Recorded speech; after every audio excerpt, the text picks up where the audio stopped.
Blood leaked from the hole in Jack Harlow's suit, forming perfect red spheres that drifted away into the endless black. His oxygen meter blinked red. 4 minutes remaining. The transport ship that had carried his squad was now just burning debris scattered across space. Command, this is Sergeant Harlow. Squad is down. Repeat, squad is down. Static answered him. Jack twisted his body to look at Earth below, a blue marble growing smaller as his momentum carried him farther into the void. Strange how peaceful death could feel. After 15 years of combat on 3 planets, he would die alone in silence. A sharp pain stabbed behind his eyes. Jack grunted, thinking it was oxygen deprivation, until strange symbols flashed across his neural implant's display. Not English. Not any human language. What the hell? He muttered as the foreign code rewrote itself into words he could understand. The call goes out. The worthy shall rise. The unworthy shall serve. 6 months earlier, Jack had been drinking himself numb in a bar at the edge of Anchorage. Disgraced, discharged for excessive force during the Nigerian conflict. As if there was such a thing when fighting for your life. The bar's ancient TV had suddenly switched to emergency broadcast. People screamed. Phones blared alerts. Jack stepped outside to see massive ships hanging in the sky like metal mountains. They're over every major city, the bartender said, voice shaking. The ships had come without warning. No radio signals, no diplomatic contact. Just sudden presence and a message broadcast worldwide. The Kravek Confederation required champions. Earth would provide warriors for the great tournament or face immediate subjugation. 3 days later, Jack found himself in an underground bunker facing General Harris. Your record says you're unpredictable, violent, and ignore orders, Harris said, sliding a folder across the table. That's exactly what we need. You want cannon fodder, Jack replied. No, we want predators. Harris opened the folder. These aliens have never encountered humans before. Our scientists think we have advantages they don't expect. The training was brutal. 50 candidates reduced to 20. Jack watched as they discovered their edge against the alien combat simulations. Humans could run longer, endure more pain, and adapt faster than the Kravek expected. Most importantly, humans had something the aliens found disturbing. A predator's instinct, honed over thousands of years of hunting. We're not the strongest or fastest, their instructor explained, but we're the only omnivorous predators in this tournament. We don't just kill for territory or defense. Our ancestors chased prey until it collapsed from exhaustion. We're persistence hunters. Launch day came too quickly. Their ship, barely retrofitted with alien tech, broke atmosphere heading for the tournament coordinates. Jack led a squad of 5, the best Earth could offer. They never made it. The ambush came from nowhere, energy weapons tearing through their hull. Jack watched his team die as explosive decompression sucked them into space. Now, floating among the wreckage with oxygen running out, Jack felt something grab his leg.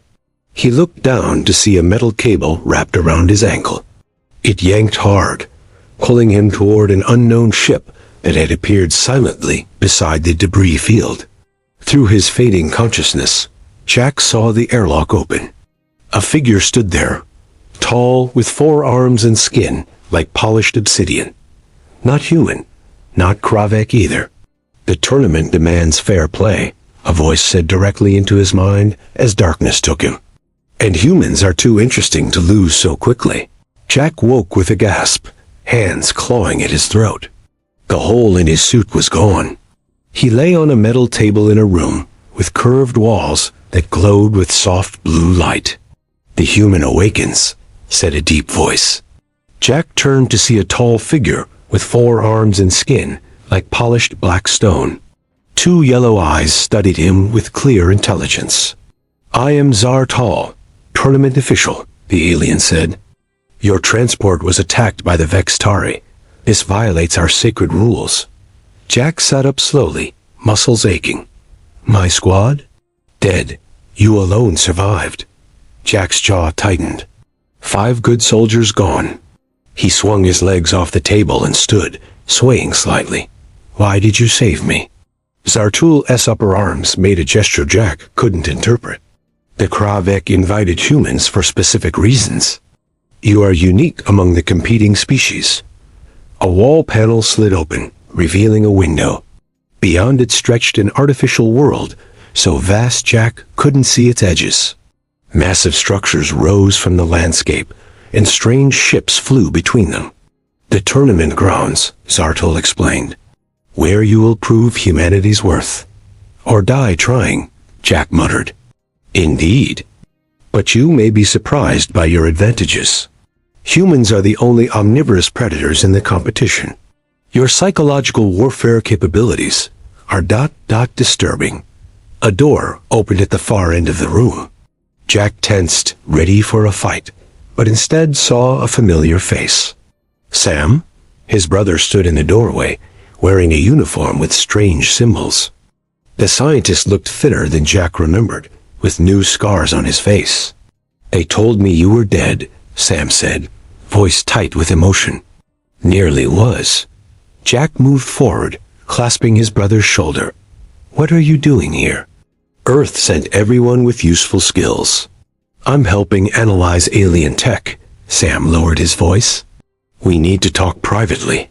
Zartul led them to a large chamber where other humans gathered. Nearly 100 survivors from different ships. Jack recognized military personnel from Russia, China, and Europe, mixed with American forces. The first trial begins tomorrow, Zartul announced. Urban combat against the Qualari. They outnumber you 20-1. After the alien left, Sam pulled Jack aside. This tournament isn't what they claim, Sam whispered.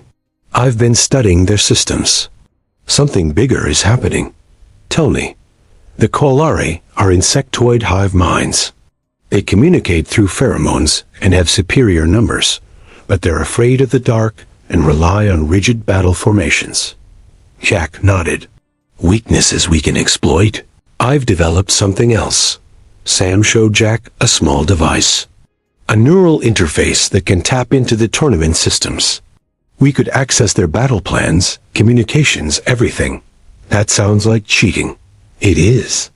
If caught, the penalty is extinction. Sam's eyes were hard. But I've found evidence someone else is cheating. Certain species are getting advanced weapons, inside information. Jack considered this. So we level the playing field. Exactly. The next morning, Jack led the human forces into the combat zone. A massive urban landscape stretched before them, buildings reaching into artificial skies. Somewhere in that concrete maze, thousands of Qualari waited. Jack divided the humans into small squads, each with specific targets. They expect a direct fight. We'll give them fear instead. The humans moved through the city like ghosts, using darkness and sound to confuse the insectoid aliens. Jack's squad reached a central tower where they planted sonic devices that mimicked Qualari distress signals. The plan worked perfectly. The Qualari broke formation, confused by the false signals. Humans struck from shadows, using the aliens' rigid thinking against them. As Jack planted explosives on a key structure, a wounded Vextari soldier dragged itself from the darkness. The same species that had ambushed his transport. Human, it gurgled through damaged breathing apparatus. Listen carefully. You're not contestants here. Jack aimed his weapon. What do you mean? The alien's 4 eyes blinked slowly. They're using you humans. You're not competitors. Blood bubbled from its mouth. Your weapons. The Vextari soldier died before Jack could ask more questions. He stared at the alien's body, its words echoing in his mind. Weapons, not competitors.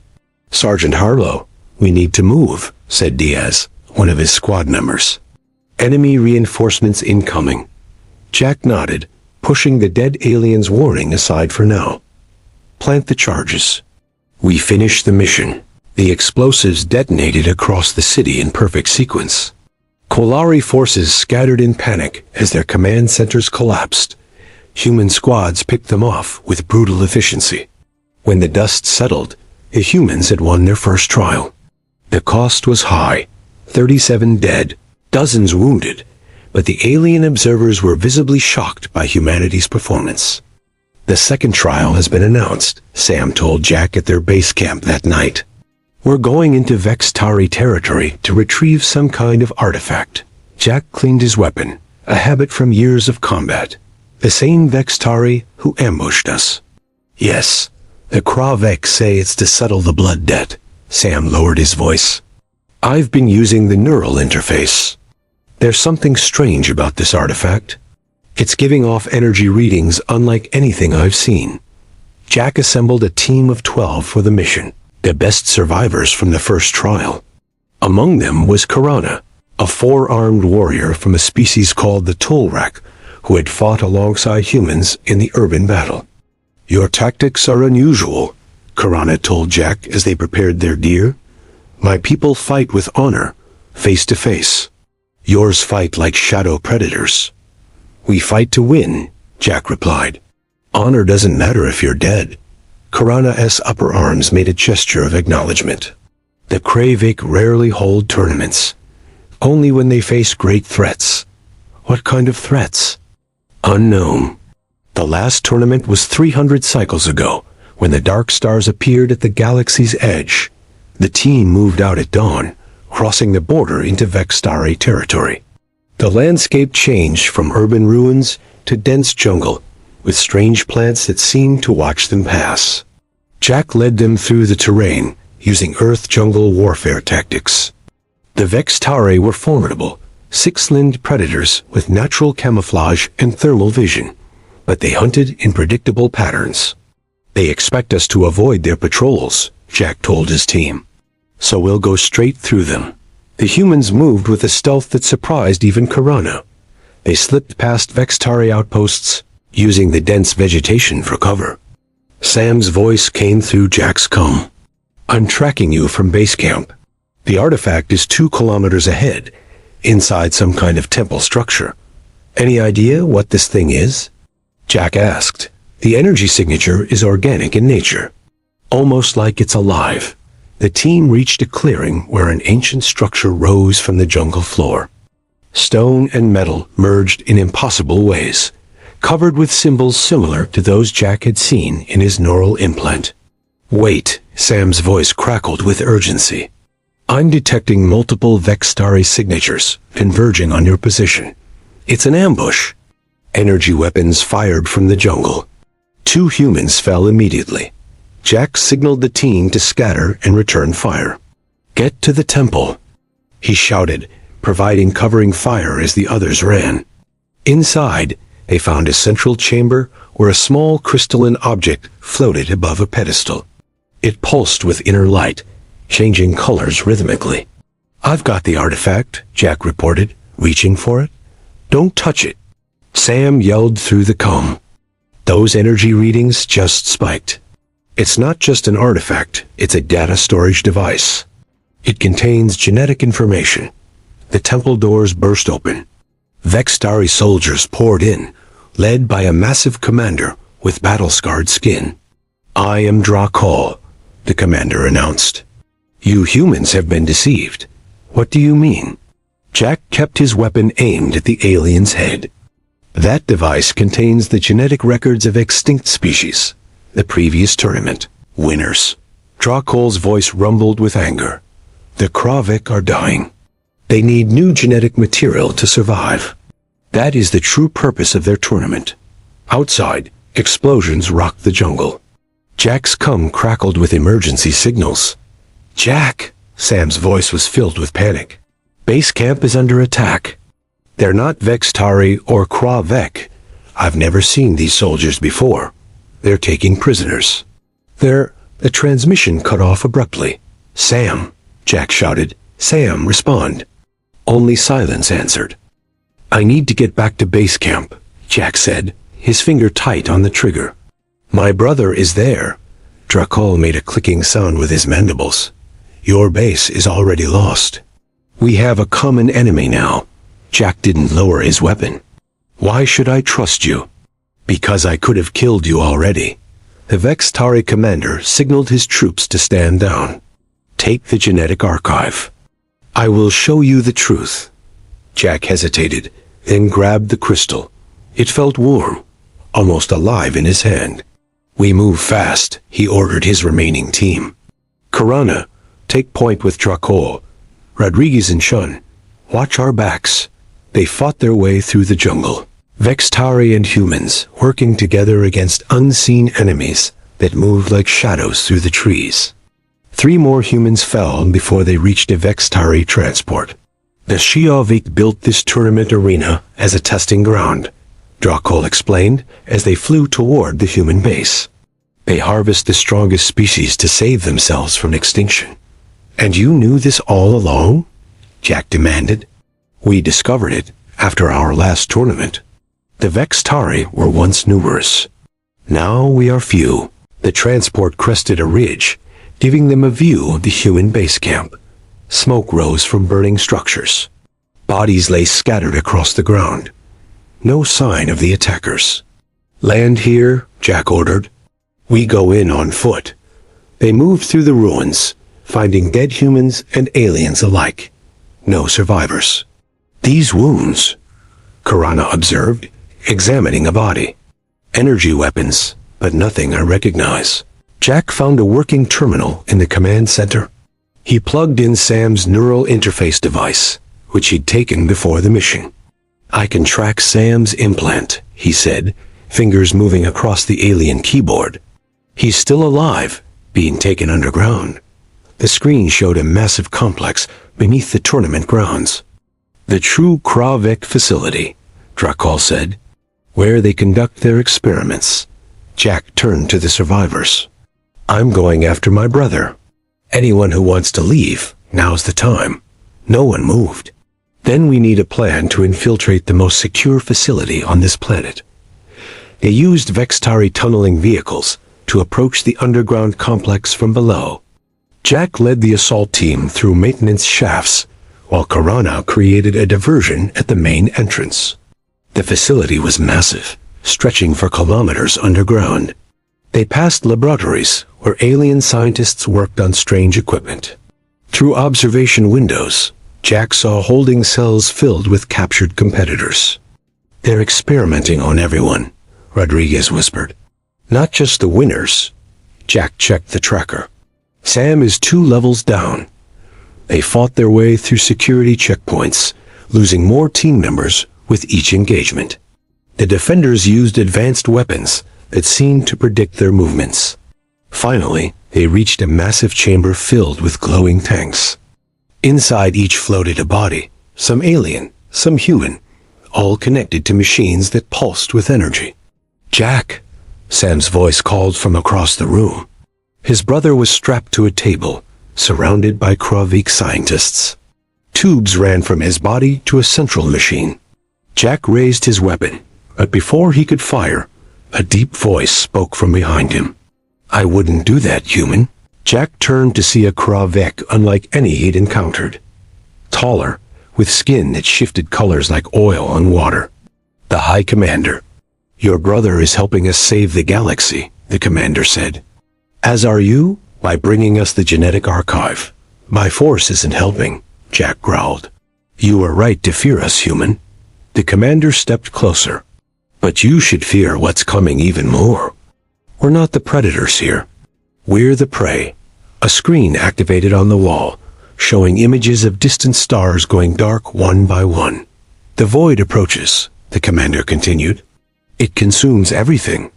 Civilizations, planets, entire systems. We need your human adaptability, your predator instinct, to fight it. So you kidnap and experiment on us?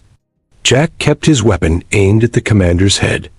We do what is necessary for survival, Sam called out, his voice strained. Jack, listen to him. I've seen it in their data. The void is real. It's coming for all of us. Jack looked at his brother, then back at the commander. Show me everything, now. The Kravik High Commander led Jack to a secure room filled with holographic displays. Images showed entire star systems vanishing into darkness. The void first appeared 300 years ago, the commander explained. It moves slowly, but cannot be stopped by any weapon we've created. Jack watched the footage with growing dread. What exactly is it? Not what, who? The commander's skin rippled with emotion. The void is a collective consciousness that converts rather than destroys. It doesn't consume civilizations. It transforms them into itself. Jack thought of the dying Vextari's words. You're not competitors. You're weapons. So the tournament is to find species capable of fighting this thing. Yes, and humans show the most promise. Your adaptability, your persistence in the face of impossible odds, these are traits we need. Jack's mind raced. The attack on our base camp. Was that the void? Yes, they've infiltrated the tournament. They target the strongest competitors first.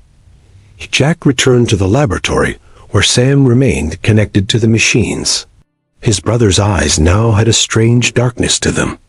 They're in my head, Jack, Sam whispered. I can feel them trying to take control. Jack moved to free him, but Sam shook his head. Don't. I'm fighting it. And I'm learning about them. His voice changed, becoming flat. They're already here. Inside all of us. The tournament wasn't to find warriors.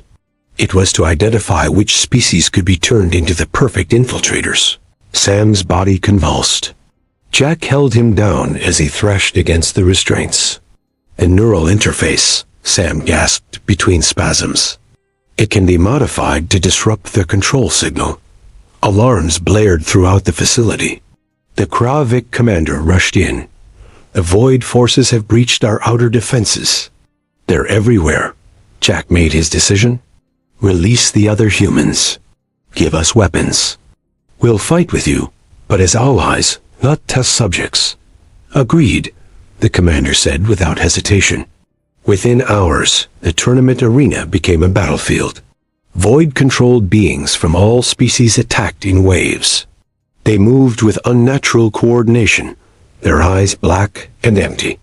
Jack organized the human forces, implementing Earth battle tactics against the technologically superior enemy.